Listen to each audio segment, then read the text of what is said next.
من خشي الرحمن بالغيب وجاء بقلب منيب ادخلوها بسلام ذلك يوم الخلود. The moderator for this evening's debate between Dr. Shabir Ali and Dr. Douglas Jacoby. It's entitled, Is Jesus Prophet or Son of God? Thank you so much for joining us this evening and taking time out of your very busy schedules.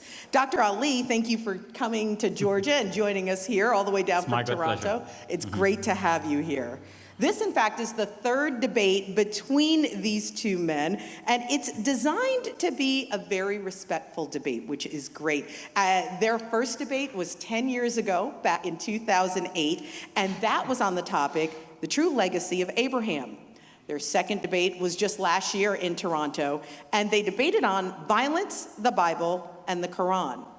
Again, this is designed to be a very respectful debate that's designed to engage you in some dialogue about Jesus, who lived some 2,000 years ago. In Islam, Jesus is a great prophet, but not divine. In Christianity, Jesus is the Son of God. So these two aspects of Jesus will be what we are discussing tonight during this forum in the next few hours. I say we because it's not just the men on stage here that will be talking. You will actually get the opportunity to ask some questions. There is some time that is set aside for the audience to ask questions of both Doctors Jacoby and Ali. What I ask is that you keep your questions to 30 seconds or less. If that helps, you might want to write something down so you can keep it down. I have instructed the sound engineer, if you go beyond the 30 seconds, to silence your mic so we can be respectful and have as many people as possible be able to ask as many questions as possible. So we want to be fair.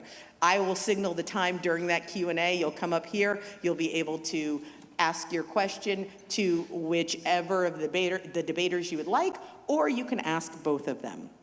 Now, speaking of these two fine men that are up here on stage with me, I'd like to tell you a little bit about them. Dr. Ali holds an MA and a PhD in Islamic Studies from the University of Toronto. He also has a BA in Religious Studies with a specialization in biblical literature.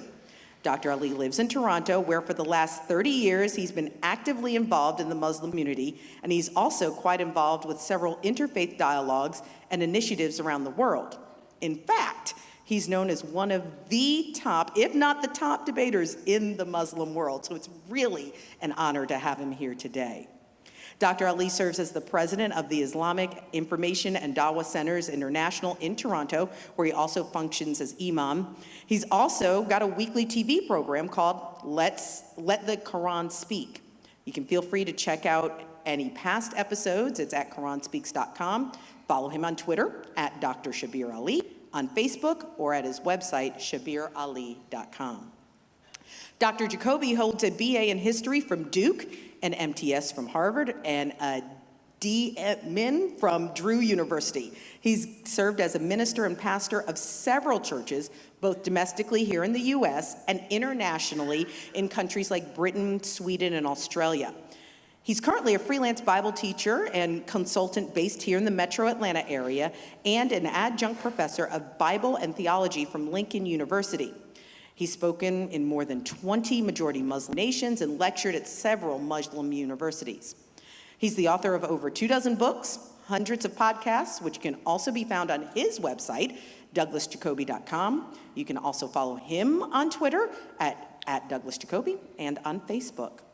Now, before we get to the opening statements, a little explanation of how the evening is going to go. As the moderator, I'm planning to move the evening along, keeping a note of time and helping shape and formulate any questions to the participants that you may have, and working to maintain an equal balance of those questions going to either debater. If someone is going over their allotted time, I will notify them, and I will ask them to finish up their statement in the next 15 to 30 seconds. If they are unable to wrap it up, I will ask again the sound engineer to turn down their microphone so the next person will be able to speak. As you can tell, we're pretty strict about this. Before each segment, I will state who will be speaking and how much time they have and in what order. So this leads us to our opening statements. Before we do our opening statements, if there's anybody in the foyer who'd like to come on in, please come on in now. Find yourself a seat. If not, the next time you will be able to come on in will be in 15 minutes. So if you'd like to enter now, we'd love to have you. If not, you're going to be listening for another 15 minutes before you'll get the time to come on in. Thank you. Feel free to come on in. Thank you and welcome again for coming. We've got seats. Please feel free to come find some seats. And now it's time for opening statements. Our first opening statement will be from Dr. Jacoby. It'll be followed by Dr. Ali. Dr. Jacoby, you have 15 minutes for your opening statement. First, let me say what a pleasure it is to see such a great crowd tonight. From all over the Atlanta area and even beyond. It's an honor to meet again, you, Shabir, for our third engagement, our fourth actual meeting.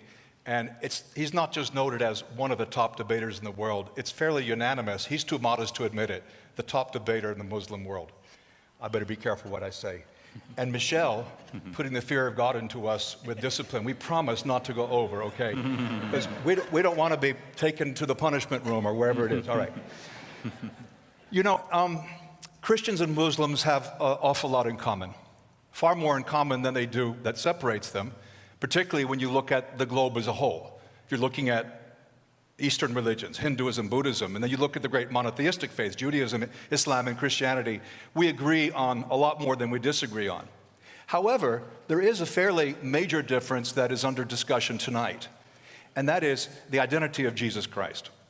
Because in Islam, the sin of idolatry, the sin of shirk, associating a being with Allah as a divine being, that's a very serious sin. You could say unforgivable. And the Quran is emphatic that Allah does not have sons. Yet in Christianity, the incarnation, God coming into our world through his Son, is actually the central doctrine. It's not a peripheral thing. It's the central teaching of Christianity. So that's what we're here to talk about. Is Jesus only a prophet, or is he actually Son of God? And that's a position I'll be defending. Now, actually, you may not know it, but Quran supports many of the biblical claims about Jesus. The Quran teaches that he was born of a virgin, he did miracles, he raised the dead, he's coming back, it'll be the judgment day. Jesus is a messenger, he's an apostle, he's a Messiah, and more. But they're indicators, even within the Quran, that Jesus is more than just a prophet. I mean, the whole thing about the second coming, and we learn more about that in the traditions, in the hadith, the teaching that Jesus is sinless. No offense to the Prophet Muhammad, but there are 3 passages in the Quran that speak of forgiveness for Muhammad. So what is going on with that? And then we read in Surah 4, Christ Jesus, the Son of Mary, was a messenger of Allah and his word. Now that passage is saying that Jesus is a word. That's not a messenger, that's a message. And I believe that that notion has come from the Gospel of John. So what is the truth? Is Jesus only a prophet or something more? And just to set things in a time frame, Islam comes about 6 centuries. Muhammad dies just over 6 centuries after Jesus died, and so it's quite a long time later. Well, what does that term Son of God mean anyway? It can mean all kinds of things in the Bible. But the question for this evening is, when it was applied to Jesus Christ, what did it mean? And I believe it means a couple of things. It points to his authority, but more than that, also his divinity. How could Allah have a son when he has no companion? A question asked in Surah 6, verse 101. Yet Christians don't believe that God had a son. They believe that he was the Son eternally. But I understand. It's common in the ancient world to have gods and goddesses paired together in the pantheon of gods. And if you study world religions, you see this everywhere. And I have little trouble believing that in 7th century Arabia, Christians had their whole pantheon of gods and saints. In other words, I think there was certainly a lot of idolatry going on. And Muhammad's message would have resonated with me. But Christians don't believe that God had a son, that he's always had a son, Jesus. God is spirit. Jesus is not God's son biologically, he's God's son analogically. It's an analogy. I'm not saying it's not true, but if you make it biological or sexual, then it's definitely not true. And certainly, Muslims are just as capable as anybody else of distinguishing metaphor from literal language. In the Quran, you have the phrase mother of the book in Surah 13. In Pakistan, I understand sometimes Muhammad is called the father of the nation. In Arabic, I've heard, if someone travels a lot, you could say he's a son of the road. But these are not family relationships. These are metaphors, and we use them in Christianity too. Two things I hope we'll be able to keep in mind before I give you the evidence. And first, the Christians, the original Christians, were monotheists. They believed in only one God. For them, the most important command was, "Hear, O Israel, the Lord your God is one." Deuteronomy 6:4. And why am I talking about the Jews? Because Jesus was Jewish. Because all of his apostles were Jewish. The apostle Paul was Jewish. The base of leadership in the early church was Jewish. These were not people who are going to easily say, oh yeah, let's add some gods in. And the second is this. The word God in the New Testament, I'm not referring to the Old Testament, but the New Testament, God normally refers to God the Father. It can refer to God in the Christian sense, as we understand, Father, Son, Spirit, but that's a very rare kind of usage. In the New Testament, God normally refers to the Father. Now, let me explain, if I can, how the Bible shows Jesus' divinity and how he is Son of God. It was very surprising that any Orthodox Jew would have said, well, there's God, and then here's another God. But then that's not what the Jews were saying. But even in the time of Jesus and earlier, there were documents circulating like 1st Enoch and 4th Ezra that had a pre-existent divine figure. In the Dead Sea Scrolls, there are scrolls, especially from cave number 4, that say the Messiah will be Son of the Most High, and the Messiah will be, the Christ will be, the Son of God. So that language is there in the background. Then you've got the Old Testament, which prophesies, it foretells in several places that at one point God will come to our world. I think of Ezekiel 34. God says, you shepherds are corrupt. I'm going to come and I myself will shepherd you. How will he do that? Well, he'll do it through a descendant of David. It also says David will come. And yet this is centuries after David's death.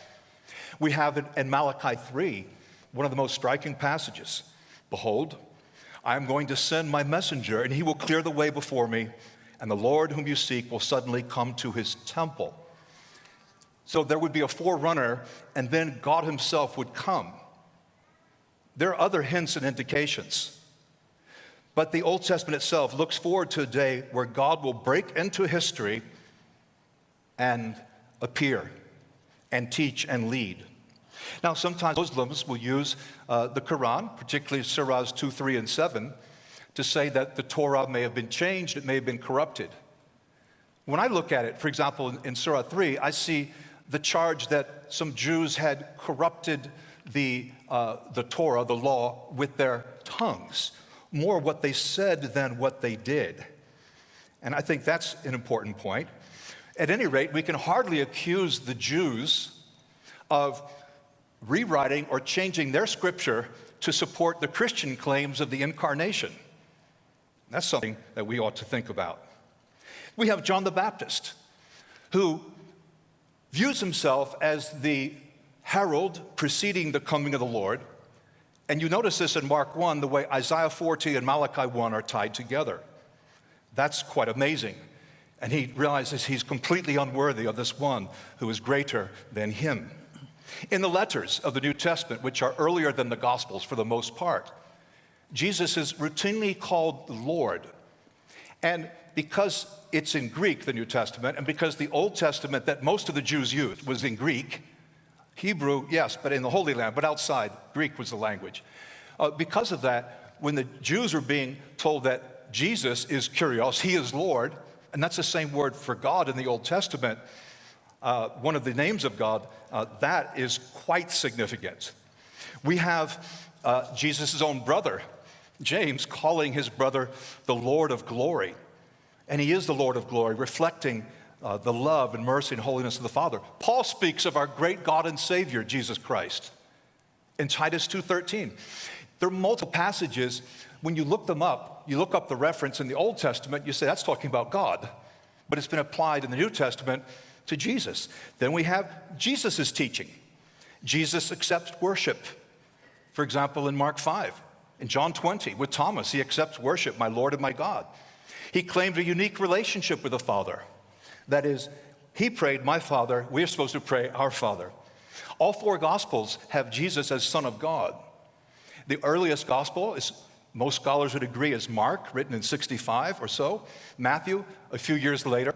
A little bit later, Luke. A little bit later, John. In Mark 1:1, Jesus is the Son of God. This is the beginning of the gospel of Jesus Christ, the Son of God.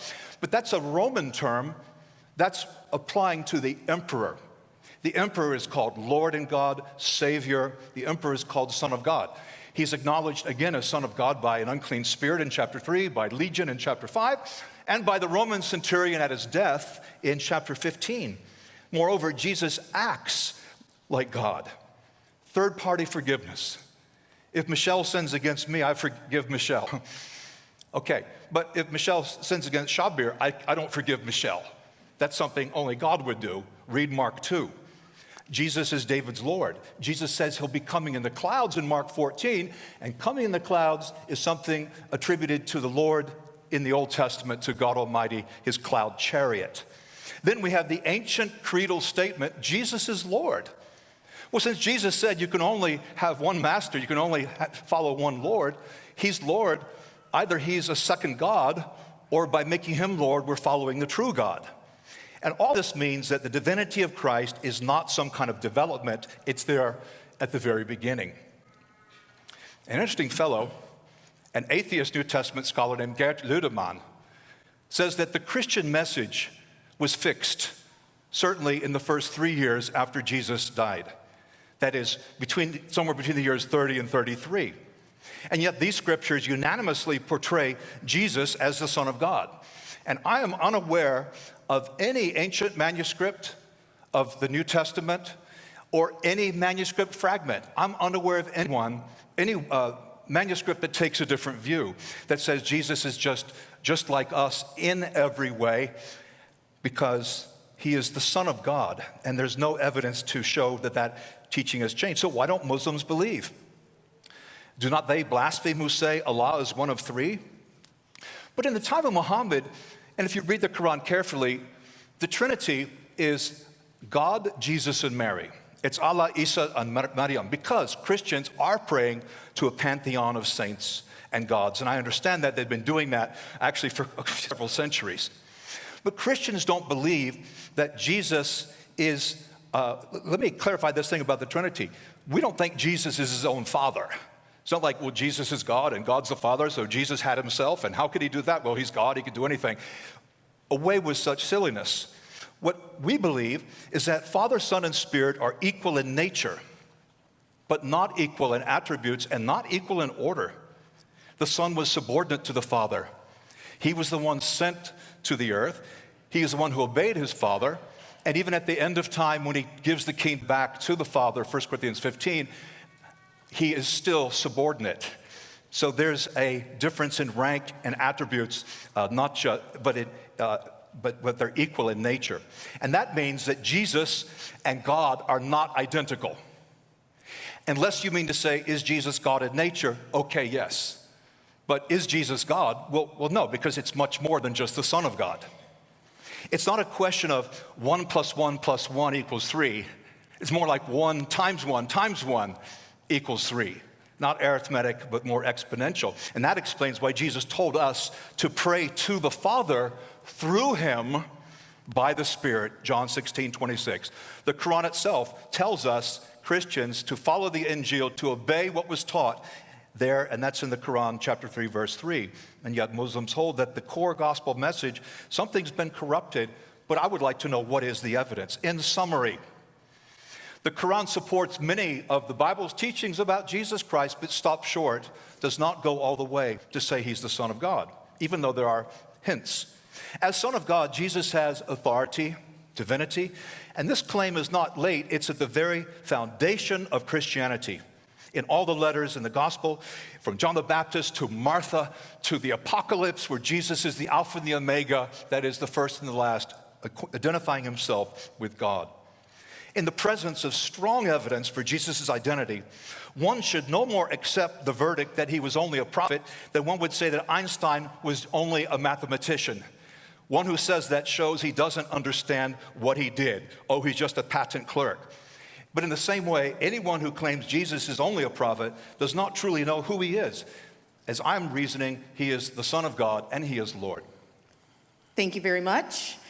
For those of you who are in the foyer, if you'd like to come in now, please feel free to come on in and grab a seat. If you could do that quickly, then we'll hear from Dr. Ali, but we want you to be able to come on in, grab a seat. Thank you so much for joining us here this evening. And if for some reason you do need to leave, there are screens in the foyer so you can be able to watch until you're able to return into the area. Thank you again so much. And Dr. Ali, your opening statements.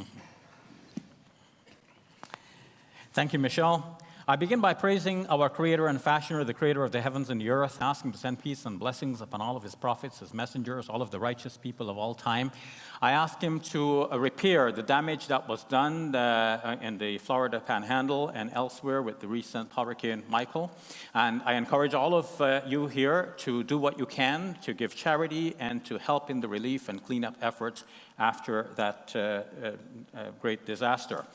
Now, as for our being here tonight, I thank God that he has brought us together in such an amiable atmosphere, and I thank Doug for giving me this opportunity to speak here, and all of you folks here in this great and beautiful church for giving me the opportunity to speak here before you. I want to thank Michelle for being here with her great radio voice to guide us along. And I pray that God will bless us all here tonight, bless our families, our loved ones, keep us safe, and keep us guided. As for what will be discussed here tonight, I ask God to open up our hearts and minds for the truth that he wants us to accept for our salvation. And whether that truth comes from Doug or comes from me, it will be our obligation to accept that truth. I don't want this to be Muslims versus Christians, but rather Muslims and Christians together in the mutual search for truth. Doug knows the Greek language. He can read the New Testament in Greek, so he'll teach me a few things. And if there is something that I stumbled upon and I have a question about, I know that Doug is here to answer my question. So we'll all come out more enriched at the end of this than the way we came in. We will all be for the better. So my obligation tonight in this debate is to deal with the question, is Jesus a son of God or a prophet of God? Doug picked the topic and he built it as a debate. I would have said, let's have a dialogue. But since it is built as a debate, that's good too, so that we can have clarity of thought and we can be very precise in thinking about this. Now, one of the issues in debates is who has the burden of proof for what? Now, normally, if somebody is claiming something extraordinary, that person has the burden of proof. That person has to prove the extraordinary thing. Imagine with me. Imagine that there is a certain disease that strikes 1 in a million persons. Now, we could not point to just any individual and say, well, this is the person that has that disease. For us to be able to point to that individual, we have to have some evidence and proof. And it has to be some reasonable evidence and proof. Otherwise, we only have a 1 in a million chance of getting it right.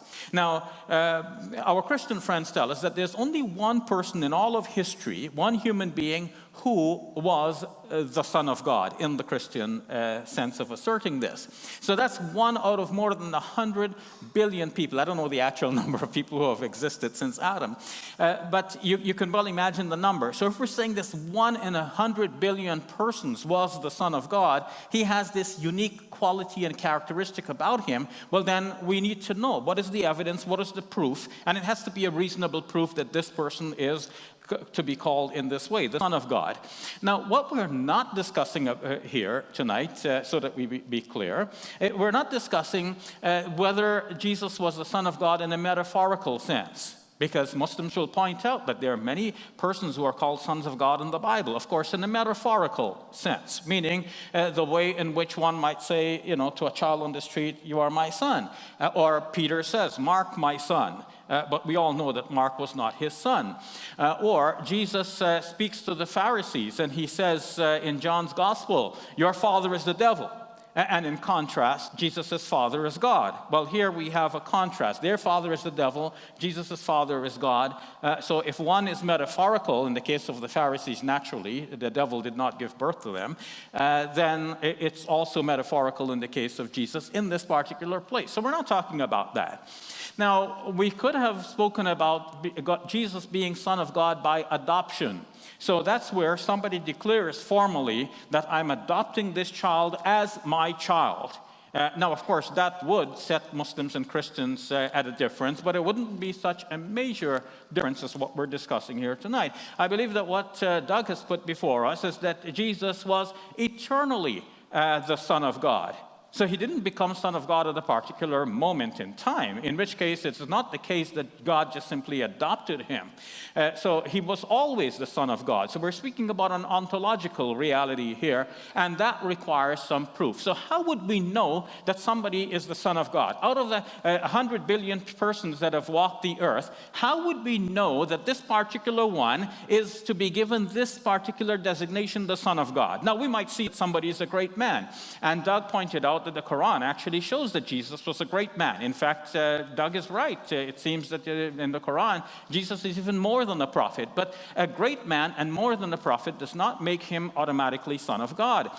Jesus in the New Testament speaks of John the Baptist and asks the people, what did you go out to see when you went out into the wilderness? Did you go out to see a prophet? I tell you, more than a prophet. So according to Jesus himself, John the Baptist was more than a prophet. But more than a prophet does not automatically equate Son of God. We have to see where in the spectrum and hierarchy of beings does Jesus actually fit. And Doug is right. The Quran says a lot of great things about Jesus. I don't need to reiterate that, but let's get more to the point about how Jesus fits within that hierarchy of beings. So for Jesus to be called the Son of God, we might expect that maybe he himself said it. And so people picked it up and they believed in him. And they took it from there, all right? He said it, we believe him, and that's the end of it. Like somebody says, God said it, I believe it, and that's the end of it. All right, so there's no question after that. But now, there is great question as to whether or not Jesus, on whom be peace, when he walked the earth in Palestine some 2,000 years ago, whether he actually said, I am the Son of God, meaning in that ontological sense. There can be many instances where he means it in a metaphorical sense. There are instances where it says that God spoke to Jesus from heaven and said, this is my son. That could mean son by adoption. But now, to know that Jesus is eternally the Son of God, we have to have some greater evidence than this. It has to be very specific. Maybe Jesus on one occasion said that I am eternally the Son of God. But of course, there's no such thing in the New Testament. He didn't actually say that. So how did Christians come to believe that this is the title that should be applied to Jesus, to say that he is the Son of God? My answer to that is that it came in a series of developments. Christians over time noticed that Jesus, said some great things. He did some great things. They reflected upon that. And eventually they came to many different conclusions. Various writers of the New Testament materials, the various 27 books that make up the New Testament, had different ideas about what to say about Jesus. Some called him Kurios, which means Lord. But the term Lord is an ambiguous title. It can refer to the Lord of the worlds, which for Muslims is Allah, the only God. Or it can refer even to a human master or teacher.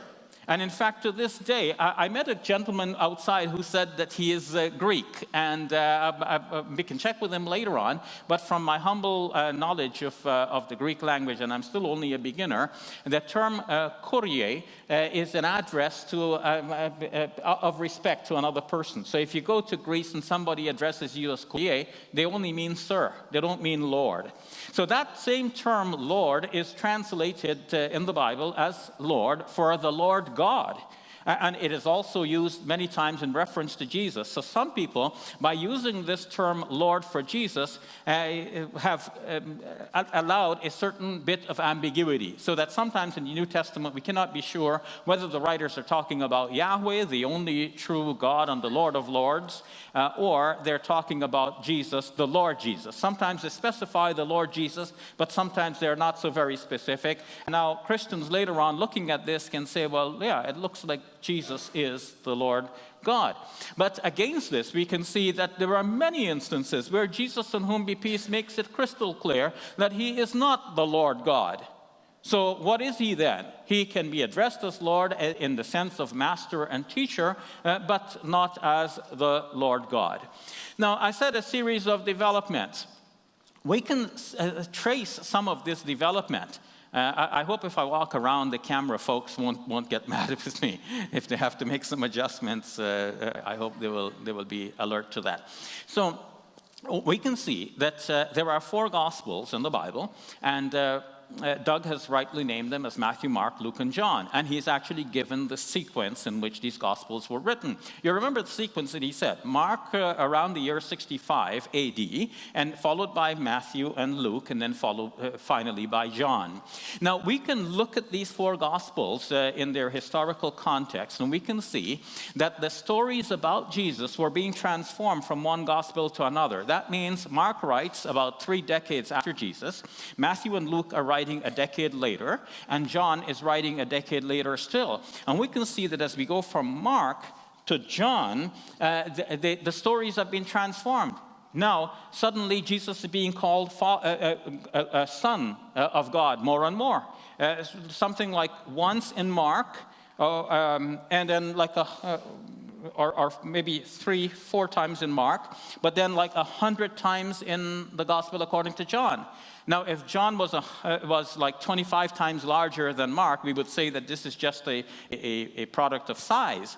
But John is only about maybe 30-40% longer than Mark. So how does it have suddenly the term Son of God in the stories of Jesus appearing all over the place, 25 times more frequently than they occur in Mark's Gospel? Now, look at Mark's Gospel again, and how many times does Jesus speak about the kingdom of God? Many, many times. How many times does he speak about himself? Very seldom. Go to John. How many times does Jesus speak about the kingdom of God? Very seldom. How many times does he speak about himself in self-reference? I am this, I am that. About 100 times. So for the actual statistics on this, I would direct you to a book by James D.G. Dunn, the British scholar of international acclaim, a book entitled The Evidence for Jesus. So what has happened between Mark and John at the 2 ends of these Gospels is that the story of Jesus has been transformed. Now it's no longer about the kingdom of God so much, it's more about Jesus. All of these I am things, I am this, I am that, I am the way, the truth, and the life. No man cometh unto the Father but by me. I am, before Abraham was, I am. Whoever has seen me has seen the Father. I and the Father are one. Where are these statements? In which Gospel? Tell me. In the Gospel according to John. Now, you might think about this yourself. If let's say somebody came into this room and he said that he is God, or he said something close to that. That would be the most important thing you want to say. You're chuckling already, and when you go home and talk to your family and friends, you're going to tell them, this guy came in and he said that he is God. Isn't that crazy? Well, that's the one memorable thing about him. Everybody who reports about it, this is what they're going to say. Now, it will make no sense for you to go and tell everyone, there was a guy who came into the room and, he was wearing a necktie and so on. Why these details and omit the most important thing that he said? Well, if Jesus said that he was God, or said that he was the Son of God in that ontological sense, if he made such grandiose claims about himself, that would have been the one thing that everybody would want to report. All of the Gospels would have it. Why is it that the Gospel according to Mark has such a paucity of such grandiose claims about Jesus, and only the Gospel according to John picked it up later? And we can see some middling position with Matthew and Luke. So there's a development. If in Mark, Jesus looks like a human being, maybe slightly greater than a human being, then in Matthew and Luke, he looks greater. And then in John, he looks much, much greater. He's going through the ceiling.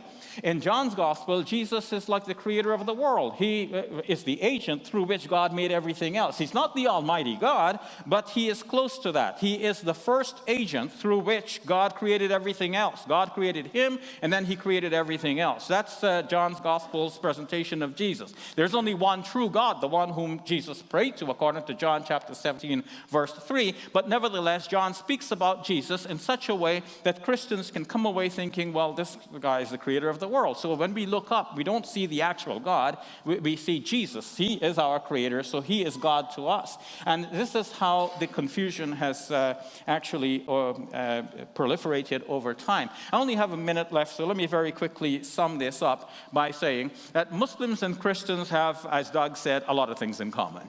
And I'm so glad that we're here tonight discussing these commonalities. But it's important also that we discuss the differences in a friendly and cooperative manner so that we all come away from this more enriched than we were before. Doug is going to teach me some things about the Greek language and many more things, and I'm here to learn. So as we reflect on these differences, we realize that there is a continuing stream of revelation. God has sent previous prophets, as Doug said, in the Old Testament. These narratives were there. Then in the New Testament, it picked up more speed. The Quran now is a final revelation from God, bringing us back to that reality, the true Jesus as he was before they made him Son of God and even God. Thank you. Thank you so much, Dr. Ali. For those in the foyer, if you'd like to come on in, please take the time now to come on in as we transition into the next portion of our program. That portion will be the questions program, portion of the program between the two doctors here on stage. So our first point will be Dr. Jacoby will be posing questions to Dr. Ali, and Dr. Ali will answer, and then we're going to flip that. That'll be 10 minutes. So again, feel free to head on out, but again, it won't be another 10 minutes till you can return back in. However, there are cameras and there are monitors outside in the foyer. If you do need to step out, you won't miss too much of the debate. And so now, Dr. Jacoby, I hand it over to you. So you're saying that the understanding of Jesus was radically transformed between the time of Mark, 65, and John in the 90s? Not only between Mark and John, but there's a transformation of which we have two mileposts. We have Mark and we have John, and we can see the transformations that took place between Mark and John. You know, as a biblical scholar, how the gospel writers have shaped the tradition. We understand how oral tradition works, how written tradition works. Would you not say, though, that the fundamental level of the New Testament, at the earliest source, Jesus is already viewed as Son of God, a term reserved for the emperor? It's a political statement in Mark 1:1 to say not Caesar is Lord, but Jesus is Lord. Would you not agree with that? Well, Mark 1:1 actually is not uniform in the textual tradition, as you probably are aware. The title Son of God in Mark 1:1 has been identified by some as not present in some of the earliest manuscripts, and this is why some modern translations of the New Testament omit Son of God in that particular place. This does not mean that Mark does not present Jesus as the Son of God, but the question, first of all, is what kind of Son of God is Mark referring to? Is he referring to Jesus as metaphorically the Son of God or an adopted Son of God?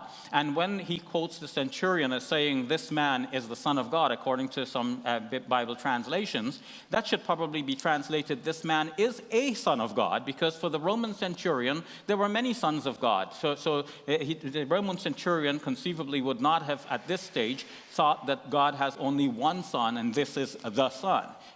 He's probably thinking this is a son, which means a righteous man. As Luke put it in his gospel, the centurion said, truly, this man is innocent. So that's another way of saying this man is innocent if we put the two gospels together. Right, but if you want the latest version of the Greek New Testament based on the oldest versions, it came out at the end of last year. It's right here in Mark 1:1. The full version is there. That's the weight of the consensus that is legitimate. Well, okay, I mean, you're saying a consensus, and that's fine. I will bow to biblical scholarship. Good point. So we have to, some things are more conclusive than others. Yes. In Mark, as I've mentioned, Jesus acts as though he's God, forgiving sins, third party, describing himself at the end of coming back in the clouds.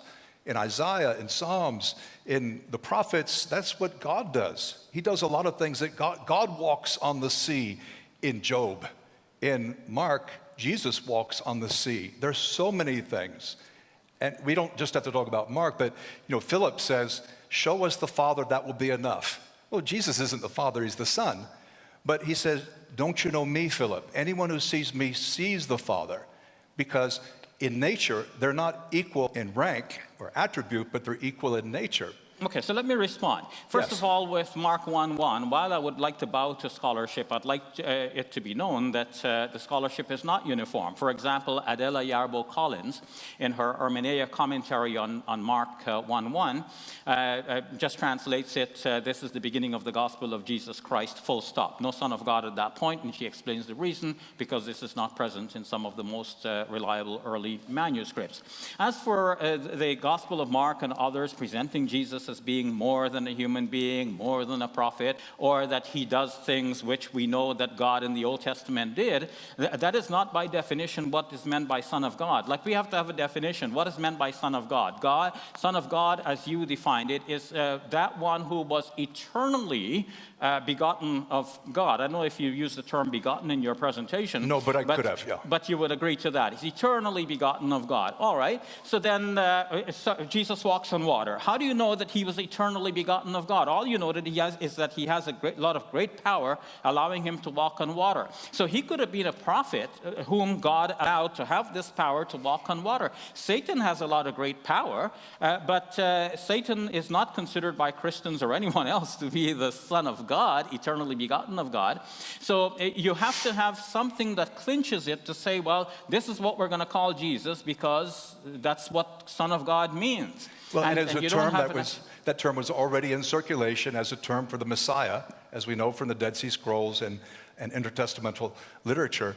Jesus says, before Abraham was born, I am, ego in me. You know that phrase appears over and over in John. It's the name of God in Exodus 3. Okay, but notice what you're doing here with quoting previously Philip's question to Jesus, show us the Father, and then Jesus saying, whoever has seen me has seen the Father, and now you are quoting John's Gospel again. What you're doing here is you're confirming my general thesis that there has been a development such that when Christians want to find proofs that Jesus is either the Son of God in that ontological sense, or that he is God, you more likely find the proofs in John's Gospel. But I don't want to neglect what you said about Mark's Gospel. When Jesus spoke about the Son of Man coming on the clouds of heaven, Bruce Chilton, a New Testament scholar, has written an article in Bible Review in which he examined the sayings about the Son of Man very carefully in Mark's Gospel. And he says that sometimes Jesus is speaking to himself, about himself with that title, Son of Man. Yes, I'm aware. Sometimes Jesus is speaking about another figure to come in the future who will be somehow associated with Jesus, but it's not Jesus. So that great Son of Man who will come in the future in Mark's Gospel is not Jesus, according to Bruce Chilton. It's somebody else, because Jesus is always referring to that Son of Man in the third person. Jesus, and he does often refer to himself in the third person. I don't deny that. Chilton's a fine scholar, but one of many. I mean, in a few weeks, I'll be at the big conference in Denver. There are 10,000 biblical scholars there. We can find a scholar here and there to back us up on one thing or another, but we need to learn from them as a whole, not just cherry pick our favorite scholar to back up our point.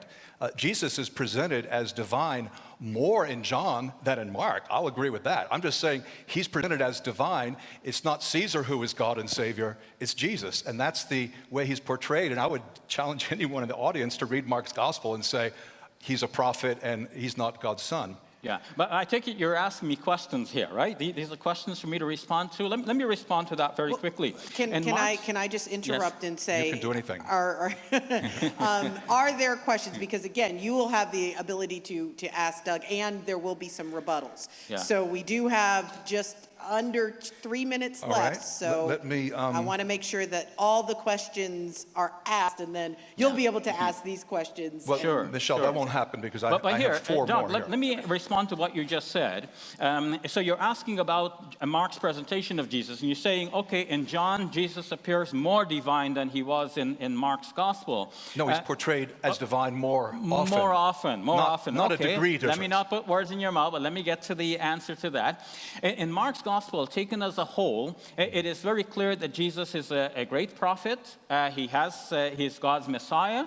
He has great powers, but he also has limitations. This is what is very important to understand in Mark's gospel. So in Mark's gospel, Jesus denies that he has omniscience. He Right. says of that hour, no one knows, not even the Son, but only the Father. So Right. if Jesus does not have omniscience, then he is not God. A man came to Jesus and asked him, "Good teacher, what must I do to have eternal life?" And Jesus says to him, "Why do you call me good? No one is good but God alone." So Jesus is distancing himself from being praised to such an extent. Moreover, Jesus in some of his miracles obviously has limitations. Mark says he could not do any mighty works in his hometown. But of course, the later Gospels change this from could not do to did not do, if we go to Matthew and Luke. So if Jesus healed some in a certain occasion in Mark's Gospel, he healed them all in Matthew and Luke. You see a I development don't deny here. the differences, and I don't deny those differences at all. But do we have time for these questions?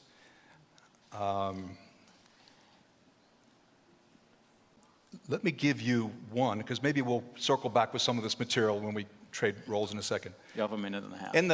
In Islam, the Quran, by the majority of Islamic scholars, is considered to be eternal and uncreated, right?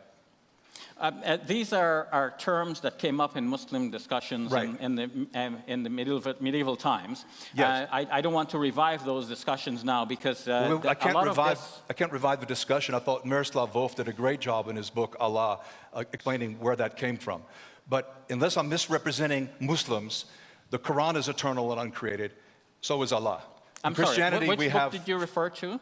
In Christianity, we have a Father, Son, and Spirit being eternal and uncreated. In Yeah. Islam, you have the Quran joining Allah as eternal and uncreated. And were you referring to a book that discussed this eternal uncreatedness of the Quran? Is that what you were referring to? No, you didn't. Okay. So I just want to make sure I heard your question I was correctly. reading about when Volf's Yes. new book came out. I All read right. it. Now, the difference is So you this, have Doug. two- Let me answer it very quickly because we only have half a minute remaining.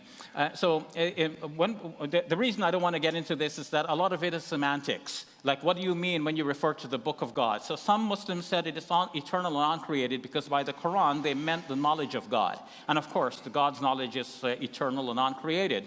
Some who said that the Quran was created, they're referring to the physical object in our hands. And obviously, it's written on paper, which was created, with ink, which was created, and so on. So here, Muslims debated with each other without properly defining their terms. So it is a non-issue, really. So this doesn't perfectly match the Quran in heaven. If I had time, I would have answered you. I'll allow the answer.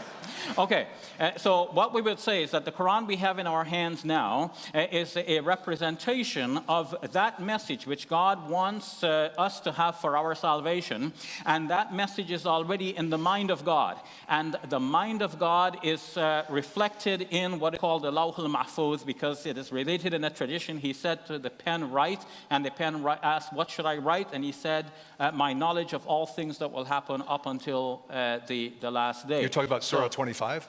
I'm speaking about a tradition, not some passage of the Quran. And this too shows that it's something outside of the Quranic requirement. This is something that comes up in Muslim discourse, largely based on what is mentioned in other sources. Okay. All right. For those who are in the foyer, if you'd like to come in, now would be the time to come on in. Find your seat, grab a seat. Thank you so much. We are now going to do the reverse. So Dr. Ali will be able to ask Dr. Jacoby questions, and we'll have another dialogue, and we'll allow 10-ish minutes for that, give or take how long some She's of the shaping the answers goes. tradition, Well, you know. but she's still true to her original message. I am. I'm trying.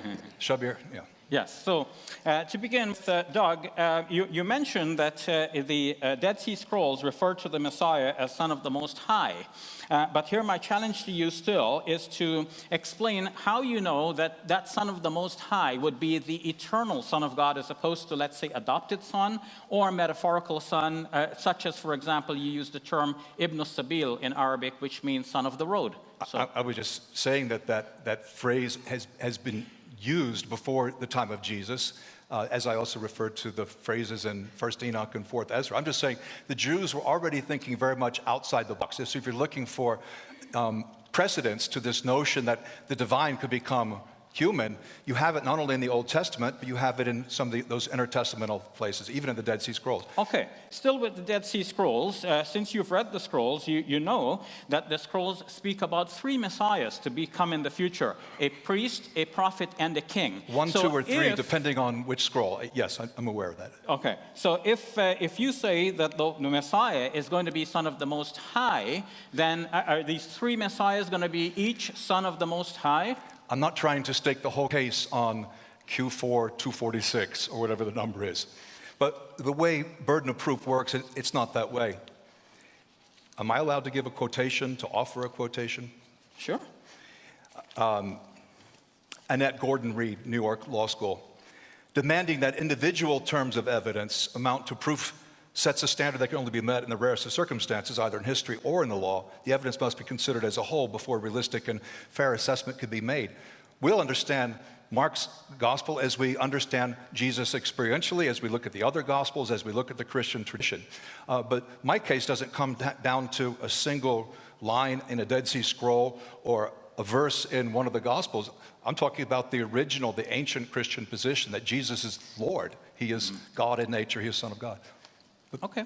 Now, you spoke of James, the brother of Jesus, and it seemed to me that you assumed that James is the author of the epistle named James. Are you assuming that? It wouldn't matter for the point I'm making. I'm simply saying that all the documents in the New Testament have this idea of Jesus' divinity. He's the Lord of glory. Whether it was written by James's brother, the conservative view, or by someone else, and they may be right, I don't know. It doesn't matter. It doesn't matter to my case. Okay. Now, you mentioned the creedal statement that Jesus is Lord. So now, I spoke about the ambiguity in the term Lord, the original kurios, and you know the Greek. So tell us, when somebody says Jesus is kurios, does that mean automatically that he is the Lord God? Because if Peter says that Sarah called Abraham Lord, does Sarah refer to Abraham as her Lord God, or is this term kurios? The meaning of a word is not determined by a lexicon. Lexicon only gives you the range of possibilities. It's determined in the context. It's quite clear if anyone who's read Genesis and then reads 1 Peter 3 that Sarah wasn't saying that Abraham was her God or that he was acting like a God in that way. There, it's clear, kurios means master, Lord in that way. But when we say Jesus is Lord, which is, as scholarship shows, it's a baptismal confession. It's a creedal confession. We're not saying Jesus is a sir. Like, Jesus is a very respectable man. Why would you be thrown to the lions for saying, yeah, Jesus was a good guy? It's when the claim comes into conflict with the claim that the emperor is making to be Lord. The emperor is claiming total lordship. It's a totalitarian idea. And the Christians are saying, no, the government's not supreme. Jesus is Lord, and they're using the same word that their Old Testament uses for God. And so it's suggestive. It makes that connection. So we determine the meaning from the context and from the situation, not from what it means somewhere else. And as in any language, a word can mean different things. We have to ask how it's being used. And I'm saying kurios is used of Jesus' identity as the second member of the Trinity. Oh, okay. So now I need to ask you about the Trinity. All right. Okay. So explain to me what is meant by the Trinity, because a lot of Muslims here would be totally confused about this. They want to know. Tell us, what is meant by the Trinity? Trinity is... it's a working concept that I find fairly persuasive, but we see often Father, Son, and Spirit mentioned together, not always in that order, but for example, the end of Matthew 28 or the end of 2 Corinthians 13. Some Christians think that you shouldn't use the word Trinity because it's not in the Bible, but then the word Bible is not in the Bible, so we have to say something. Trinity We believe strictly there's only one God. But that God is Father, Son, and Spirit. So when we say Jesus is God, we never mean Jesus is Father, Son, and Spirit. That would be nonsensical. We're saying he's God in nature. And they're obviously not three rotating gods or manifestations of God. This is not modalism. This is not Sabellianism. I know you've studied all that theology and church history. Bless you for doing that. But that's not what Christians mean. They hold on to a belief in one God, only one God, but a God who reveals himself as a human in Jesus' earthly ministry through Jesus Christ. So that's what we mean. And we definitely don't think it's Allah, Isa, and Maryam, as in the Quran. Neither do I, but let me ask my next question. It is in the Quran that way. It's not in the Quran that way, but let me ask my question. Oh, yeah. So you say that Jesus is by nature God. And I think you will agree that God by nature is spirit, given the biblical language about this. True? God is spirit in Christianity, yeah. John Yes. 4:24. Okay. So God is spirit, and Jesus is by nature God, so he's a spirit. True? True, before the incarnation. The Yes. incarnation is a spirit joining with flesh. So before he incarnated into flesh, he was a spirit. And I mean, I presume that's the right way to put it. Yes. Maybe there's a better way to put so it. presumably, there were at least two Holy Spirits, Jesus and what we call the Holy Spirit. That's the language you're using is alien to biblical theology. No, I don't we think it would wanna ever be know, put like, that way. we're not asking about... Because God is spirit. Yes. Angels are spirit. Yes. Okay, anything that's not physical is going to be spirit. So Yes. I'm not sure that this is actually helping us. Yeah, but we're asking about, like, ultimately, there are obviously two Holy Spirits. We're not talking about lesser beings who are spirit beings, whether angels or devils, but we're asking now at the highest echelon, you have a trinity of divine persons. And at least two of them we can now identify are spirits. So you have two spirits in the highest echelon, and both of them have to be holy.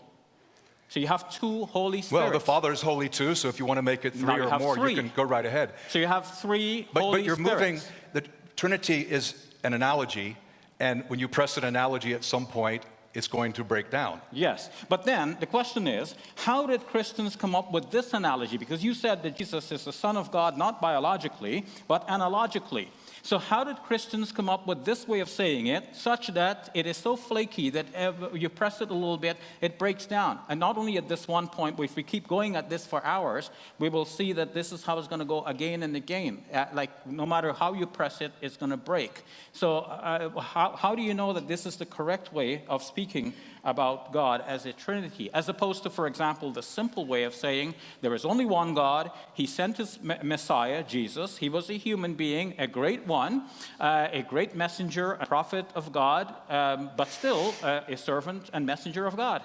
Right, in the Quran you have this Holy Spirit as well.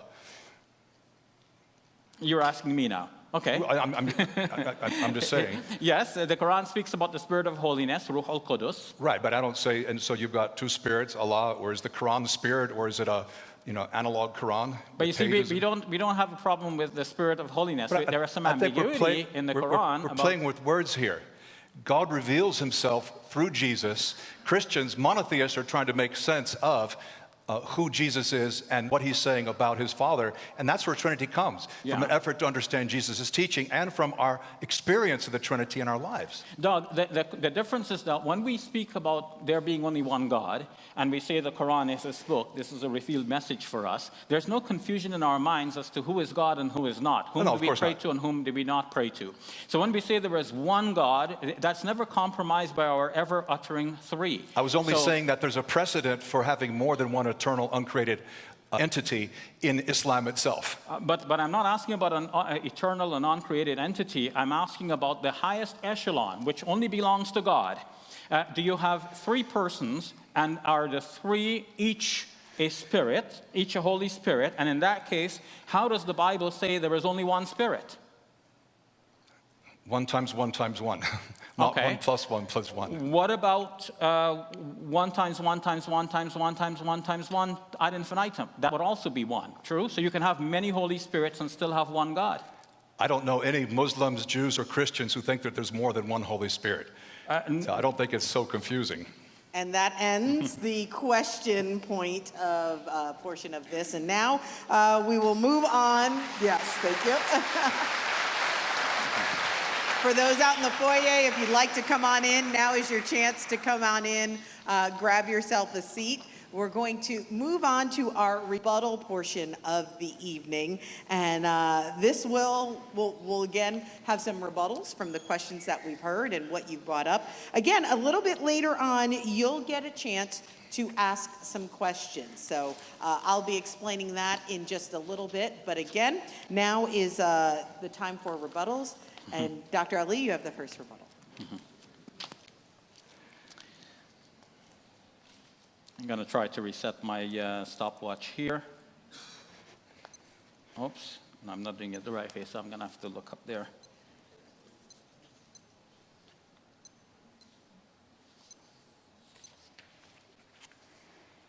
No. Okay, I'm set. Okay, well, I don't see my timer up there, but that's okay. Michelle is here to pull me off stage in case I go over time. So let me say, folks, that in the rebuttal, I don't want to sound negative or to be overly critical. I just want clarification of the important points that Doug and I have been discussing. You remember my point about the need for clarity. We cannot just say that Jesus was a great man and greater than the prophet, and therefore he is the Son of God, especially now, as it turns out, that in the background of this, that if we admit that he's the Son of God, then Doug wants to make that he is one of the persons in the Holy Trinity. So not only Son of God, but God as well. I want to say that this actually is part of what I spoke about about the development. Now, Doug said that Jesus is not Son of God biologically, but analogically. And that means that we're taking the term Son from what we know from human experience, and we're applying it to Jesus. And we're saying the relationship that applies between Father and Son, as we know it, that must somehow apply between God and Jesus. But then, if you wanted to say that they're part of the Holy Trinity, which means that they have to be co-equal and co-eternal, why would you call one Father and one Son, implying a hierarchy of being, an order, and different levels of authority? Why wouldn't you call him, for example, twin brother? Now, the reason it happened like this in Christianity is that things developed, some things stayed, and then they branched off. There are parallel lines of development. So at one stage, people referred to Jesus as the Son of God in a metaphorical sense. That means God is with this man. At another stage, they took him to be Son of God by adoption. God has adopted this person. Later on, some people thought that because he was born of a virgin, that means he must be somehow ontologically the Son of God, at least for his human person. And then later on, they thought, well, he must have been Son of God from all eternity. And so it goes from one stage to another. By the time they get to that he was Son of God from all eternity, now they're making him God of true God, as is declared in the Council of Nicaea. I know this church is not so much particular about church councils, but nevertheless, I'm showing where that development went. So now they declare Jesus to be true God of true God. But guess what? The previous stories that prove Jesus to be metaphorically Son of God, adopted Son of God, biologically Son of God, and now eventually. So all of these stories are still there in the minds of Christians and in their writings. And the title Son of God still applies to him. They cannot forget that title. That's why they're still referring to him as Son of God and also God at the same time. But we all know that my son is not me, even though some people might mistake him for me because we resemble each other so much. But when we come to examine the matter carefully, we know that my son is not me. So if we wanted to refer to Jesus as co-equal and co-eternal with God, that should have been the declaration from the start. We don't need to go through the intermediary stages to say that he was the Son of God. And we don't need to call him Son of God, which implies a sort of hierarchy. So in short, I believe that I have shown that there has been this development, and when Doug spoke, he actually confirmed some aspects of this development, because notice what happens. In order to look at Mark's gospel, one it only takes the few points which might indicate that Jesus is greater than a human being, omitting the parts in Mark's gospel which shows that he had very human limitations, which would mean automatically that he is not God, especially limitations in knowledge, which means that he's not omniscient, and therefore he's not the all-knowing God. Then we go to the later Gospels. Doug naturally would find proofs for Jesus' high position more likely in the Gospel according to John than in the previous Gospels. And he even admitted that, the Gospel according to John is doing it more often. But he wants to say that the Gospel according to Mark has done it already, has placed Jesus on the level of divinity. But his proofs, one after another, were examined during the Q&A, and we found that his proofs do not hold up. For example, Mark chapter 1, verse 1, it says the Son of God. But that phrase has been dropped from some modern translations because it is found to be lacking in some ancient and reliable manuscripts of the Bible. And no cardinal Christian doctrine can rest on a disputed text. This is something accepted by Christians themselves. Because if it could be this way and could be that way, and you build your foundation here, and this collapses, well then, perhaps the other thing is right. So you have to have an undisputed text, and this is what is lacking in the Gospel according to Mark to promote Jesus to the level of absolute divinity. So in short, is Jesus a prophet or is he the Son of God? We have shown that in order to say that he's Son of God, we have to have proof. We don't have that proof. Therefore, we go back to him being a prophet of God. Muslims and Christians can agree on that. Thank you. Thank you very much. Anybody in the foyer, please come on in. And as we reset the clock, Dr. Jacoby, it is your turn for your rebuttal. The Quran tells Christians they should follow the revelations in the gospel. That's in Surah 3, Ayat 3. The Gospels show us, but not only the Gospels show us Jesus' divinity. In Mark, as we've seen, Jesus acts like God. He usurps things that only God would do.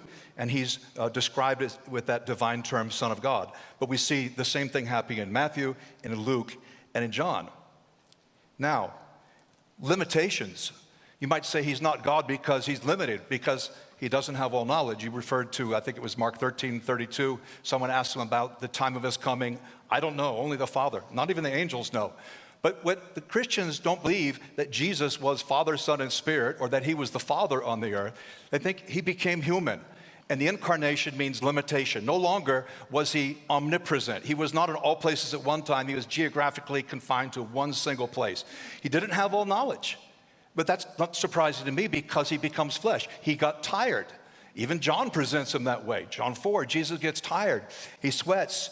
He's under the pressures and temptations that we're all under, as it says in Hebrews 4. But we don't even need to go to the Gospels, because earlier we have the letters that refer to Jesus as our great God and Savior. The letters that refer to him as our Lord and Savior, Jesus Christ, or God. And I see that in Romans, I see that in 2 Peter explicitly, I see it in Titus, and I see it in many other places. The Quran and the Muslim tradition will claim that the Gospels have been changed. Somehow they've been corrupted, they've been changed. But I say no. They've not been changed. There's no manuscript evidence that the Gospels have been changed, and Shabir did not give me an example of a manuscript that turned up that gives any problem for the Christian position. What I think Muhammad was saying is not that the Christians corrupted the Gospel. It's that not that they changed the written Gospel, but they corrupted Christianity. I think there's abundant evidence for that. But there's nothing remarkable about such a claim, because Jesus himself said in Matthew 24 that the love of most will go cold.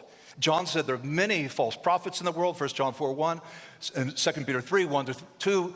Peter says that there will be false teachers among the people. But there's no evidence that the core gospel message has been changed. And if people are just putting words in Jesus' mouth, well then very well, they've made some mistakes. Because it would have been very handy if they're just making stuff up to have Jesus tell us what is the answer to the issue of the spiritual gifts, or what's church government, and there'll be another apostle coming along. His name will start with a P. And, the Christians did not feel at liberty to put words in his mouth. This idea that the divinity developed, the Son of God developed, no. It's at every stage there.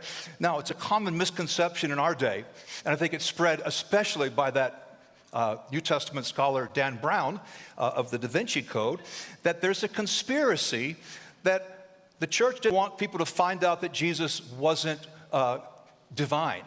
They're afraid that they would find out he was just a human. But this is anachronistic, and it's also the kind of thing someone says who hasn't read a lot of ancient history. Because even in the first century, it was much more easy for the people in the Mediterranean world to believe that Jesus was a god than to believe that he was fully human. We have 1st and 2nd John in the New Testament because of this very problem. Some Christians are thinking, well, he's so spiritual. Can he really have a body? The issue wasn't, was he divine? The issue was he fully human? And the church had these councils that talked about it because this is abstract stuff and it's tough. Even atheist New Testament scholar Bart Ehrman, maybe the best known atheist in the U.S., that's quite possible. He admits that all 4 Gospels, all 4, not John, Luke, Matthew, but all 4, Mark included, proclaim Jesus is divine. The deity is at the very beginning. He's portrayed that way. To me, there's no problem with this logically. Human and divine in one person may sound like a contradiction. How can you be God and human? But we have flesh and spirit uniting in one person. In us, we have flesh and spirit. So why not human and God? God becomes one of us. He said he would do it in the Old Testament. Jesus made remarkable claims. His followers endorsed those. And that is what accounts for the rise of Christianity. When you look at that and you look at how Jesus reflects God as his son through his amazing miracles, even raising the dead, through his influence today, which is visible, we realize that this is not just a prophet, not just more than a prophet. It's actually what the early Christians were saying all along. Jesus is Lord, and we can experience that if we open ourselves to it. Thank you. Thank you very much. I'm looking out. I don't necessarily see anybody in the foyer, but if you're in the foyer and you want to come in, now's the time. They know. So I want to be able to do that. Now it's time for summations, and each of the doctors will have 2.5 minutes to give their summations, and we start with Dr. Ali. Yeah. So very quickly, before actually giving my summation, but using my time for that, I want to answer some of the things that Doug is still waiting for answers on. One is, does the Quran actually say that Muslims need to believe in the Torah and the Gospel as they are now? The answer to that is no. Some people that advance that claim, but recently Sidney Griffith and some other scholars have clearly come out and said that the Quran's position regarding the previous scriptures is that the Quran sees itself as a corrector of the previous scriptures, that there were mistakes and errors from the Quranic point of view, and the Quran is giving us what is correct. In the 2nd chapter of the Quran, the 79th verse, the Quran says, فَوَيْلُ لِلَّذِينَ يَكْتُبُونَ الْكِتَابَ بِأَيْدِيهِمْ ثُمَّ يَقُولُونَ هَذَا مِنْ عِنْدِ اللَّهِ لِيَشْتَرُوا بِهِ ثَمَنًا قَلِيلًا. Woe to those who write the scriptures with their own hands and then say it is from God in order to profit by it, thereby a little. So I do not take it that the Quran acknowledges the validity of the previous scriptures in total, but that the Quran is saying it has some previous knowledge and revelation which came from God, but we have to be careful in how we use it. Notice that Doug actually admitted that Jesus did not have all knowledge when he was here on earth. Now this is highly problematic because it would mean that not only Jesus can do this, but the Father and the Holy Spirit, they could all abandon their knowledge. But how do you abandon your knowledge? How do you forget something that you actually know? Even as human beings, to say that God suddenly doesn't have all of his knowledge, this is, to me, blasphemous. But Doug must know what he means by this. In any case, while he was here on earth, he didn't show that he had all knowledge. The contrary, he shows that he does not have all knowledge. That means he is showing that I'm not omniscient, and therefore I am, at least at the moment, I'm not God. And so when did he actually become God? That will have to be clarified. Now, Doug refers to Bart Ehrman. I don't quote Bart Ehrman. One of the reasons is that I don't believe in everything he says. And I think he's mistaken if he means by divine the ultimate God, when he says that in Mark also Jesus is divine. But if you mean that Jesus is in the hierarchy of divine beings, higher than human beings, well then I don't dispute that. But as John Bowden has pointed out, what we saw the other Gospels doing after Mark must have done with his sources as well. Thank you all very much. Can Dr. I walk Jacoby? out? Walk out too? Yeah, you may. All right, because if I were preaching on Sunday, I would walk out a little bit more. Jesus is Son of God at every level of the Old Testament. The letters, then the Gospels, the book of Revelation. Read the book of Revelation and tell me you can't tell this is talking about Jesus, and he's described as God's Son, and he's described in divine terms. But there is a concern that the Apostle Paul had. He said to the Corinthians, I'm afraid as a serpent deceived Eve by his cunning that your thoughts will be led astray from a sincere and pure devotion to Christ. How so, Paul? He says this, if someone comes and proclaims another Jesus than the one we proclaimed, or you accept a different gospel, you're putting up with that. There is one Jesus, but we have to work to understand who he is. There are many rivals to that Jesus today. Demotion of Jesus from Son of God to a prophet, I think, is exactly the kind of development that Paul had in mind. Jesus, of course, he's limited, addressing that last little thing there, because he is limited in space. He can only be in one place at one time. He doesn't have all knowledge. He lives as a human. I mean, his life is squeezed into the frame of 30-something years.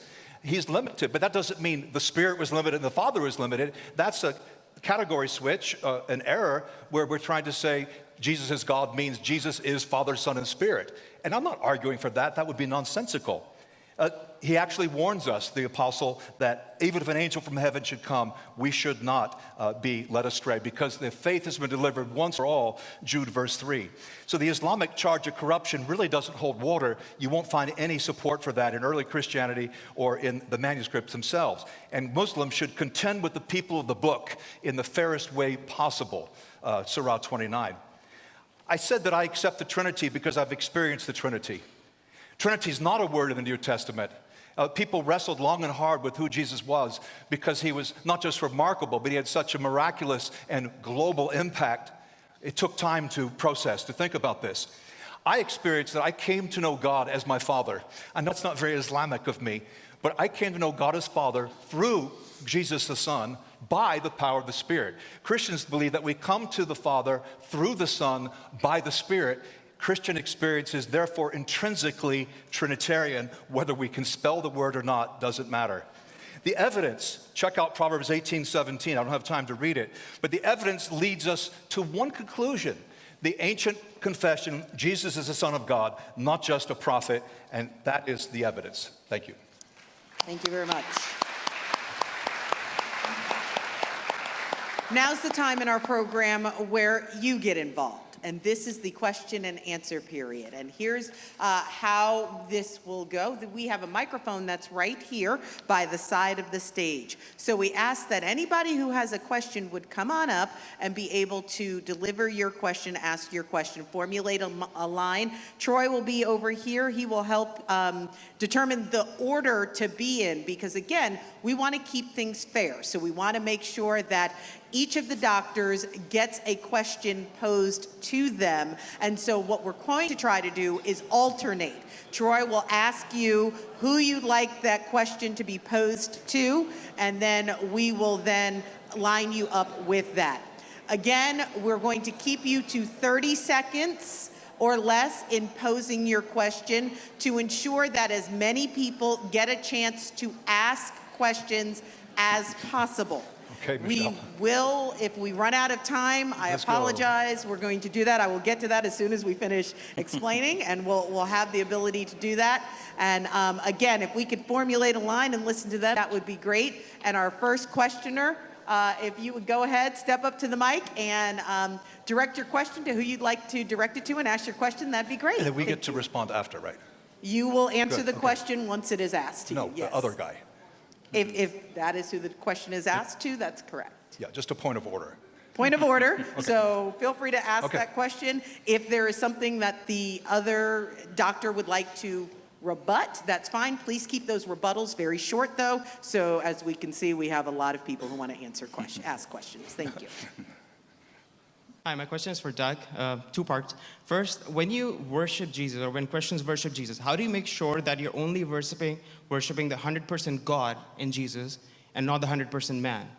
And the other part, you put a lot of emphasis on the usage of word Lord for Jesus as meaning Lord God.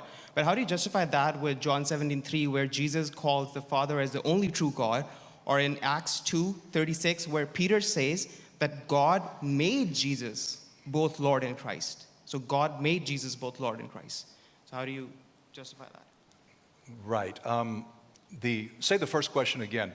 So basically, when you're worshiping Jesus, I'm told that how do I he's keep both it 100%, clear in my mind? Yeah. 100% God and 100%. Well, Christians don't I don't know what's in people's head as they worship, but we believe, as the Quran teaches, that Jesus has returned to heaven. And so I don't think of him as a human still man, with human right? limitations. But I can see how it could be confusing if you're visually imagining God with the flowing robes and the long beard, right? On earth, when he was on earth, right? Because Jesus freely accepted worship on earth. In Mark, in John, I gave two examples, but he accepts worship. So people are worshiping is God. They may understand that Jesus is representing God. I don't know what's exactly in their head, but he doesn't decline the worship because he is divine in nature. But to say he's divine in nature is not to say he's God as in Acts 2:36, God made him both Lord and Christ. Because that would be jumping between two different meanings of God. The nature of God, because in Trinity only the nature is shared, but the attributes and order are different. So that's all I would say, maybe. There's a second question. Yeah, this John 17:3, when Jesus is calling the Father as the only true God. Well, because Jesus was a monotheist, and the Father is the only true God. But the Father represents God, but Jesus is God. The Spirit is God in nature. Say again. Jesus is not the only true God? Well, he's described that way in the language of 1 Timothy, but normally that's language we reserve for the Father. Because in the New Testament, God almost always means the Father. Okay. These are great questions. Yes. Yeah. Okay, next question, please. Okay, this is for Dr. Ali. So ultimately, the question of whether Jesus is the Son of God comes down to two questions, right? What are the scriptures from God, and what do the scriptures say? Okay. What are the two questions? I'm sorry. No, those are not, I'm just... You're saying it comes down to two questions. I'm laying the groundwork. Yes, but I want to know the ground.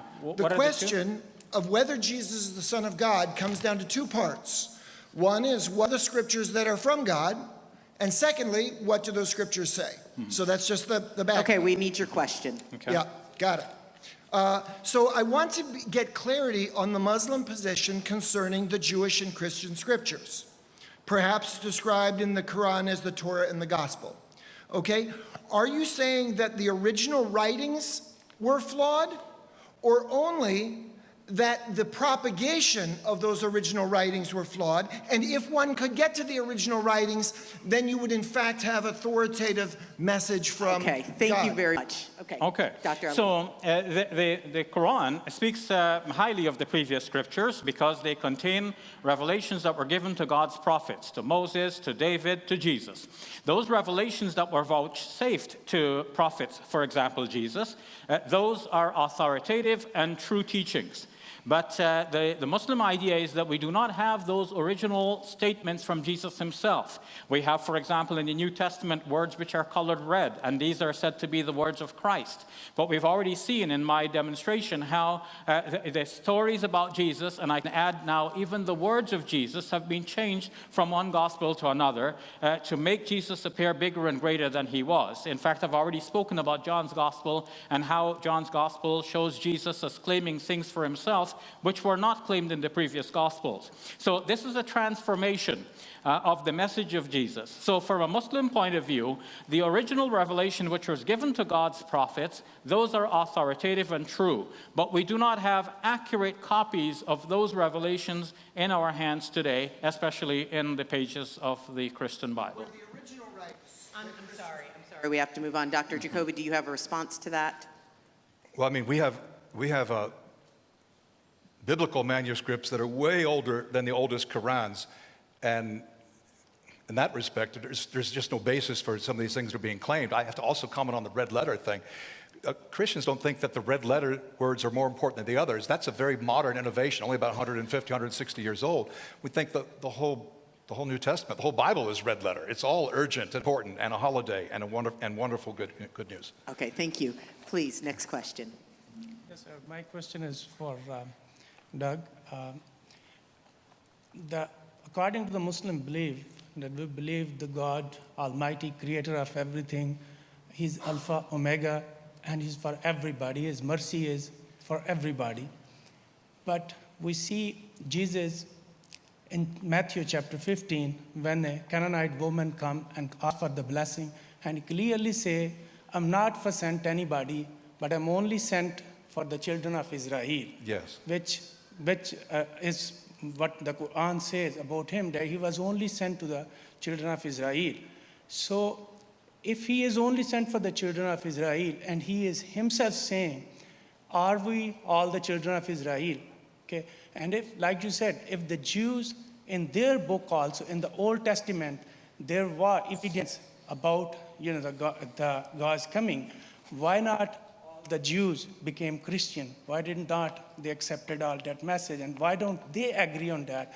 In fact, they were the first one. And so Yeah, that's good. Matthew 15, I thought you were going to talk about Jesus implying that she was a dog or a puppy, the Kariinka point. But he says, I've only been sent to the lost sheep of the house of Israel. He says a similar thing 5 chapters earlier when he tells his disciples to focus on the Jews. And yet this wasn't the long-term plan, because in Matthew 1, we have Gentiles in the genealogy. In Matthew 28, we have a commission to go to the whole world. It was a question not of a limitation for all time, but just for a time.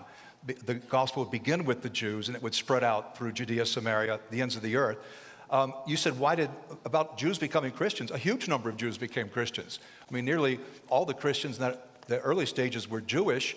Of course, they continued to reject him, others continued to accept him. It was the same with the Romans. But to say that it was a failure, that's not right. Many Jews became Christians. And for the early Christians, as you know, the Old Testament was their Bible. The Jewish Bible was the Christian Bible. My question was basically more just like this. If Jesus was sent, if he is Son of God, he should be for everybody.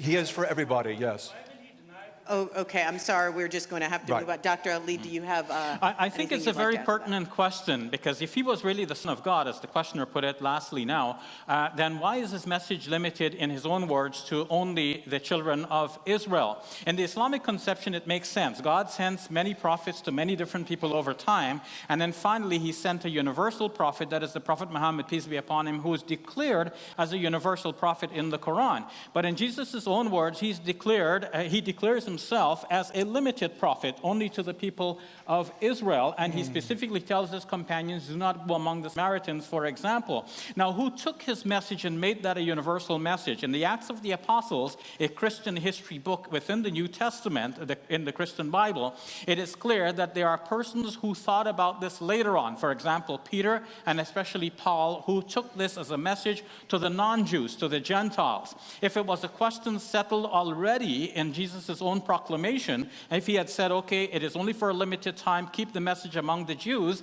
and later on preach it to the Gentiles, then there would be no dispute and no debate. Okay, but we are going to have to, I'm sorry Sure. to cut you out.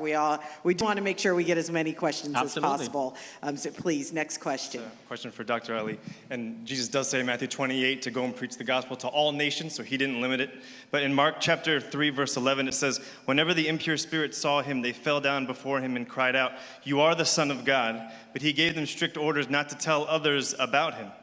So you said that we would expect someone to reveal the most important thing about themselves right away, and since we don't see this, it's basis for the compromise of the consistency of his message. But here we see that Jesus strategically did not want to reveal his identity at this time, which would be contradictory to your point about him not always revealing his identity. How would you respond to that? Okay, first of all, about Matthew's gospel saying that Jesus said, go and baptize the nations.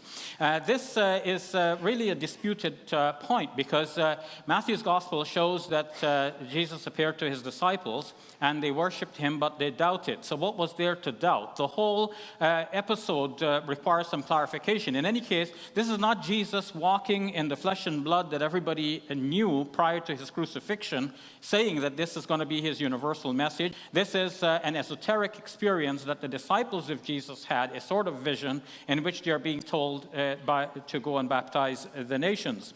Now, as for Mark's gospel, in which the devils bowed prostrate before Jesus, the term prosekanai autoi could mean that they do him honor, not necessarily that they're worshiping him. But in any case, if people, the devils in particular, do this, their actions cannot be trusted. We know that even those who arrested Jesus were mocking him by pretending to worship him. So we don't know what the devils were actually doing. And when they proclaim him to be the Son of God, their proclamation is not necessarily to be believed. It is a very strange argument for us to say, oh, the devil said he's the Son of God, therefore we should believe he's the Son of God. Rather, we should be suspicious of what the devils say. My point was just about the fact that Jesus specifically asked for them not to. Yes, and I'm sorry. Ed, do you have a response? I'll just weigh in. I know I only have 60 seconds. Matthew 28, I think it's verse 16, some doubted. This is a group of over 500 people. Maybe some of the 11 doubted, but either way, it doesn't say they were all doubting. It says some doubted. There's a difference there. He was not an esoteric source of a vision. The New Testament shows that Jesus is the first fruits of the resurrection. He had an actual body. Not a resuscitated body, but a resurrection body. 1 Corinthians 15 explains it. And as far as proskunesis, or worshiping, you've got to determine from the context. Is it worship, or is it mock worship, or is it just deep respect? But when we see it with Jesus, it's as God. Okay, please, next question. I have a question, Dr. Douglas. Who is the first man on this earth? Adam. After Adam, how many prophets came on this earth? If Jesus is Son of God for Christian people, so Jews should say Moses is also Son of God, right? Because they worship Moses. And Adam is the first man. Why don't you believe the first man should be the Son of God? Why are you coming down and down and down, and then you pick up the Jesus only? Why? Where's the first man? Okay, the Jews, there's nowhere that I'm aware of in Exodus to Deuteronomy where the Jews worship Moses.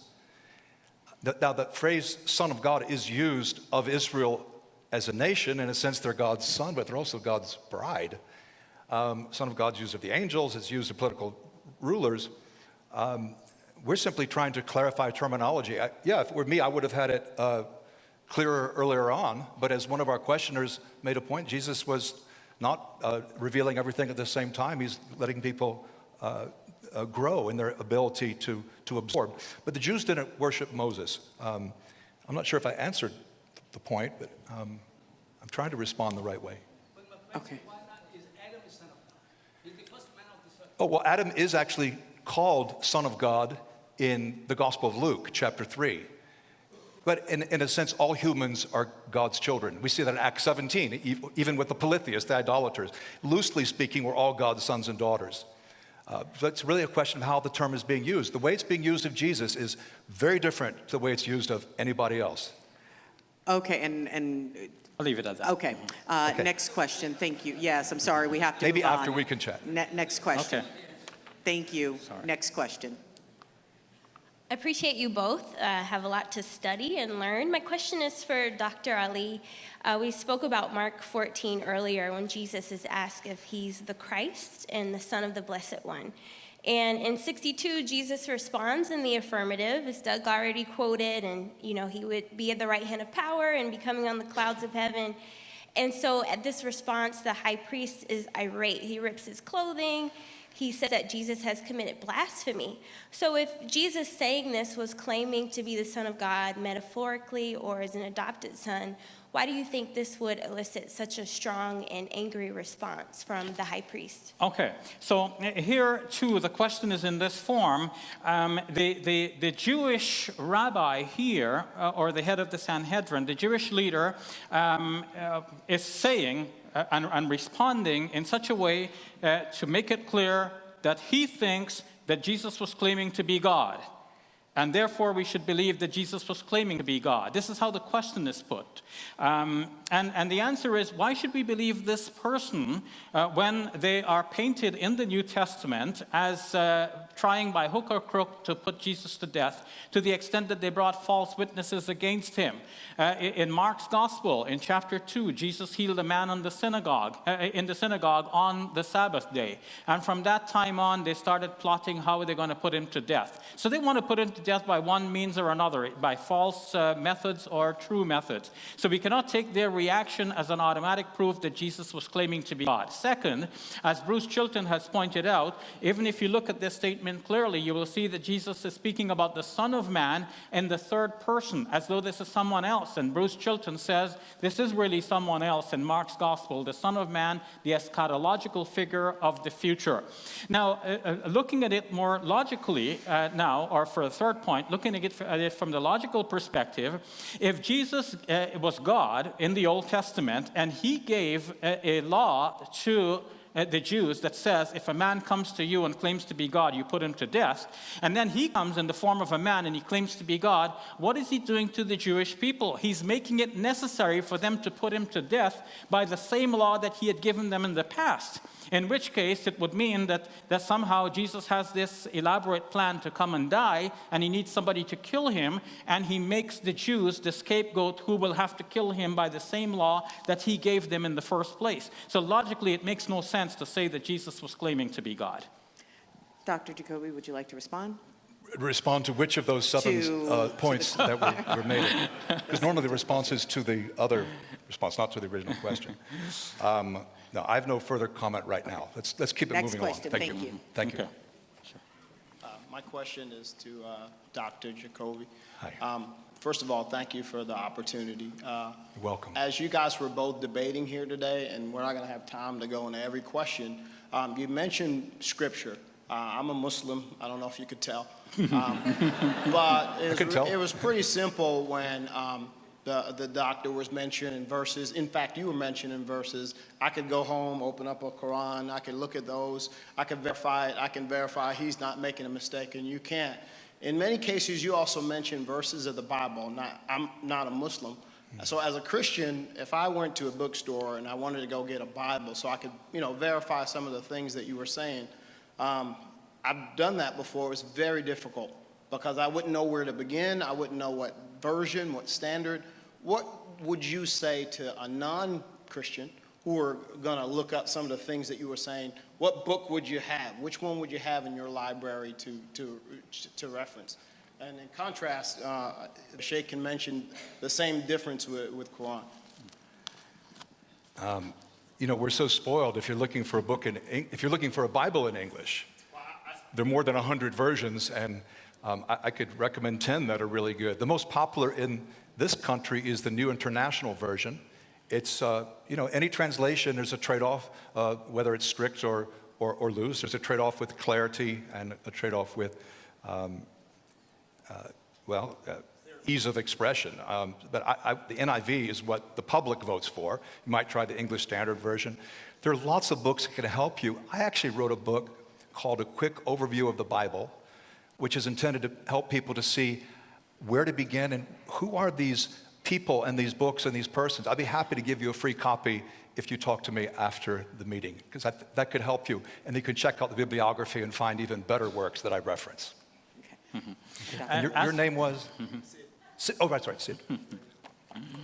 Yeah, Sid, there are many translations of the Quran as well, and they more or less give you the same basic ballpark meaning.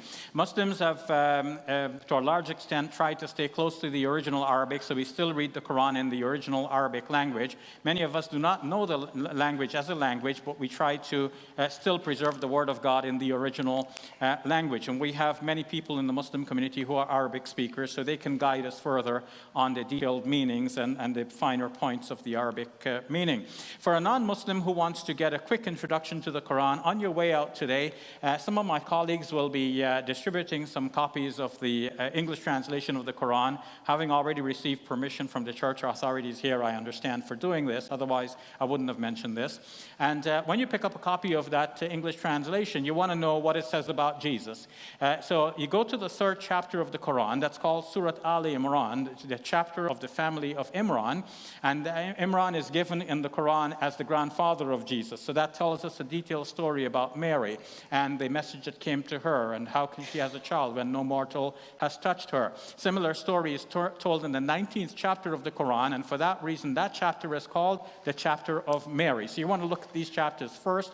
You might want to go to the index at the back of the book, look up Jesus, and see that his name is mentioned 25 times in the Quran. You may want to go to each one of those 25 places to see what the Quran says about Jesus. And if you follow that method, what does the Quran say about drinking alcohol, about gambling, about family life, about social life? You can find that probably in a well put together index, and that will be getting your feet wet with the Quran. All right, great. Thank you. Next question, please. Good evening. My name is Kendall Knight. Dr. Ali, thank you for being here tonight. And Dr. Jacoby, thank you for being here as well. I really enjoy this. My question is this for you, Dr. Ali. We see in Isaiah 53, verse 5, the prophecy about Jesus. It says, by his stripes we are healed. Then we see in 1 Peter chapter 2, 24 through 25, Peter says that we are the shepherd. He is the shepherd and overseer of our souls.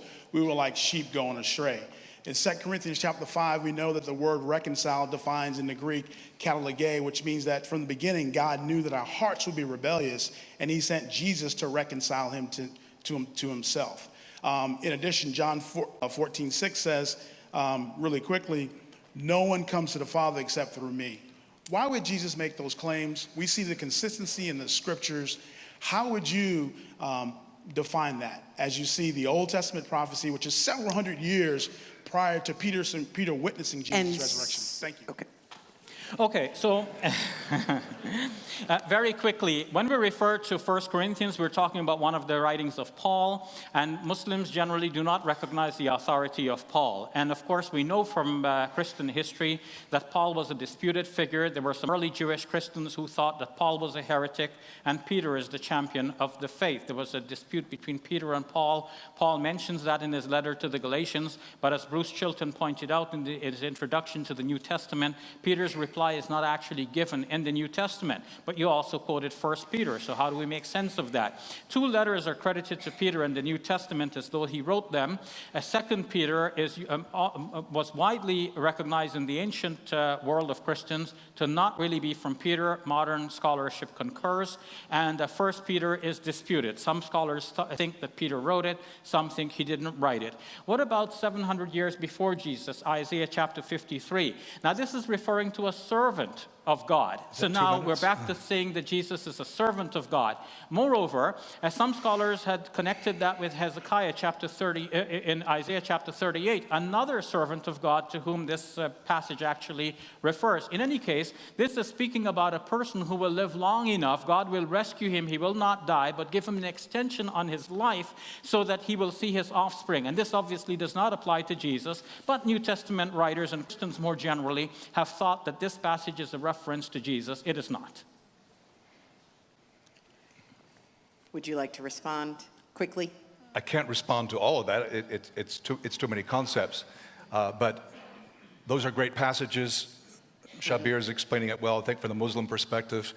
I would encourage you guys, yes, go to the Quran, Surah 3, Surah 19, but read the New Testament too. You're going to find that they tell quite different stories about Jesus. Next question, thank you. Good afternoon, Dr. Jacoby. Hi. I was born Christian. In 1999, I was blessed to embrace Islam. One of the major keys is differentiating in Deuteronomy chapter 18, verse 15. Yeah. And quite frankly, the prophet that God Almighty told Moses Yes. he would send to the people, versus the prophet in Deuteronomy 18:18, and that prophet, and basically tying that to 1 John verses 19 through 23, and when John the Baptist is asked, "Who are you? Are you the Christ? Are you Elijah? Or are you that prophet?" My question is, how do you differentiate the prophet that God Almighty stated in the Old Testament and tying that to the knowledge that the Jews had when they asked John the Baptist? Okay, so you're referring to it was a very important passage in the early church. Even the Apostle Peter uses it in his message in Acts chapter 3. Moses says, a prophet will rise among your people. It'll be someone like Moses. Now, it's true, you can also read about the false prophet, but let's focus on the true prophet section. If he's going to be like Moses, Moses was a leader of the people. He did miracles. He brought the law. He had an intimate relationship with God. And if we look for any other, we go through the rest of the Old Testament, there's no one else who is that. There's no prophet who matches that until you get to Jesus. But as Peter explains, he's more than a prophet. I know the Muslims use that to say it's talking about Muhammad, but the problem is, if you read Deuteronomy 18, it's got to be a Jewish person. I don't think that'll sit very well. And it's kind of like taking John 14 and saying that's talking about Muhammad instead of the Holy Spirit. But that would be our response on Deuteronomy 18. It's a figure like Moses. In the New Testament, we see that's Jesus. But there's no one else from Deuteronomy all the way to the end of the Old Testament. No one else fits the bill. Okay, we've got 9 minutes left, so I want to make sure that we get as many questions in as possible. So next question, you'll have to direct it to one or the other to make sure that we can get as many questions as possible. I'm sorry you won't have time to rebut what the other person says. Please. Thank you, Dr. Ali, for coming to share with us. I wanted to ask you a question. You referenced a development about the divinity of Jesus through the Gospels. I was wondering if you have considered that the different Gospels were written by the authors for different purposes. Just like the letters in the New Testament are written to address misconceptions or misdeeds, the Gospels were all written for specific reasons. Matthew to the Jews, John for the Gentiles, that kind of thing. Okay, thank you. Yes. So the Gospels were written by various writers in different times and different places, and obviously they had their own individual reasons and proclivities in their writing. But one point should be clear, that the most important claim about Jesus has to be represented in all of them. It's like, the president of this great country makes an earth-shaking declaration. Well, then every newspaper has to mention that. Some may mention some details that the others do not mention, but you cannot have the most important message missed. If Jesus was God who came into the world, this is the most important thing to know about him, and it is unthinkable that the writers would not make mention of this fact if that were indeed a fact that they knew about. We see the transformation going on, and we can see that the purposes of the later writers is to transform the message of Jesus, to make Jesus look bigger and greater. So that in Mark's gospel, when Jesus was asleep in the boat, the disciples came to him and they rebuked him. They're saying, "Teacher, do you not care if we drown?" Go to Matthew's gospel, same episode, the disciples say, "Master, save us, we're drowning." Now, it's not the same message. It's not the same saying of the disciples. The message has been transformed from one gospel to another, and we can see the proclivity of the later writers to make Jesus appear bigger and greater than he appeared in the previous gospel. Okay, thank you. Next question. Thank you, gentlemen, for coming. This has been really, really helpful. This question is to Dr. Jacoby. So my understanding is that a lot of the other Gospels use Mark or some of Mark to encompass what was written. So to Dr. Ali's point of sort of the progressive nature of the Gospels, could there be Gospels? My name is Michelle Wright. I'll be serving as the moderator for this evening's debate between Dr. Shabir Ali and Dr. Douglas Jacoby. It's entitled, is Jesus prophet or son of God? Thank you so much for joining us this evening and taking time out of your very busy schedules. Dr. Ali, thank you for coming to Georgia and joining us here all the way down from Toronto. It's great to have you here. This, in fact, is the third debate between these two men, and it's designed to be a very respectful debate, which is great. Their first debate was 10 years ago, back in 2008, and that was on the topic, the true legacy of Abraham. Their second debate was just last year in Toronto, and they debated on violence, the Bible, and the Quran. Again, this is designed to be a very respectful debate that's designed to engage you in some dialogue about Jesus, who lived some 2,000 years ago. In Islam, Jesus is a great prophet, but not divine. In Christianity, Jesus is the Son of God.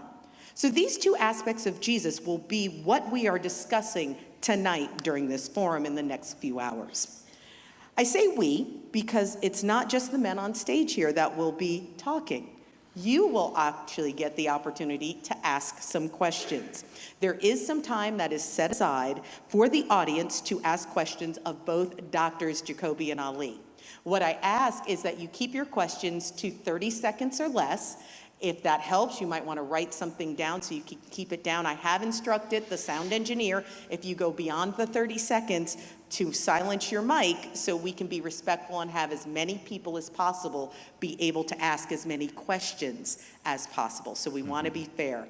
I will signal the time during that Q&A. You'll come up here. You'll be able to ask your question to whichever of the debaters you would like, or you can ask both of them. Now, speaking of these two fine men that are up here on stage with me, I'd like to tell you a little bit about them.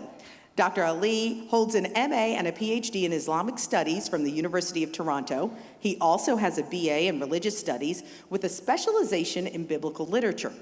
Dr. Ali lives in Toronto, where for the last 30 years he's been actively involved in the Muslim community, and he's also quite involved with several interfaith dialogues and initiatives around the world.